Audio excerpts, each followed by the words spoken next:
Talk about your racing legends.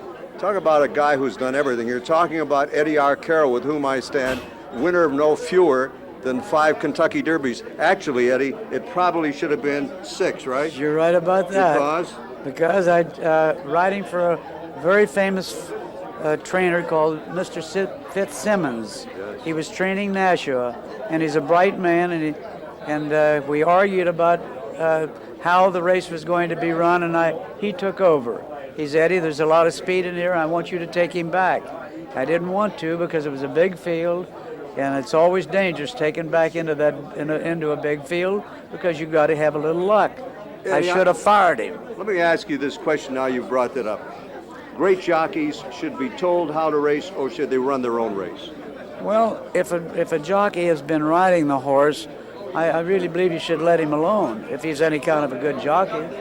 I believe that. But Mr. Fitzsimmons was a good friend of mine and a wonderful man, and I listened to him, and I got in trouble, and I've never forgiven myself because I have won 2 Triple Crowns, and that would have made 3. That would have sewed it up. That's unforgettable, isn't it? It really is. Does the skill in being a jockey change over the years? For instance, are styles different now than they were 20 years ago? I don't think its style has changed. Is that much? 3, 2, 1. With me in Millionaires Row is an American icon of racing, a legend who in his time did almost the impossible.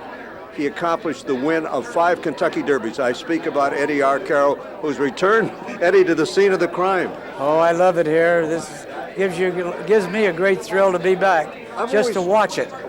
You still feel chills when you come around? Oh, I really do. It gives me a great feeling, and the chill, as you put it, yes. One thing I want to know, should a jockey follow his own instincts in racing a horse, or should he listen to instructions from his trainer? Well, you've really got to do both. I think if I hired a good jockey and a top rider, I would really let him do most of it on his own.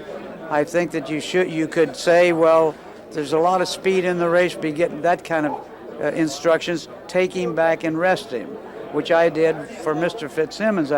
He was a great man and a smart man, and he had me take Nashua back off the pace, and I took him back into trouble and got beat a little bit, and I never lived it down. I still hurts me because I would have been the 3rd Triple Crown with Nashua. Yeah, Nashua went on to win the Preakness and the Belmont.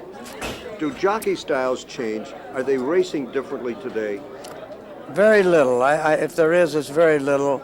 Jockeys, it's funny, as time goes on, they ride with shorter stirrups, and I don't know why.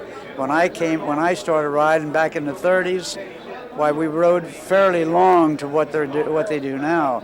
But we snuck the stirrups up, made it shorter. Today they're making it shorter still, or yet, or whatever you want to say it. But they're good riders. They're just as good as any rider I've ever seen.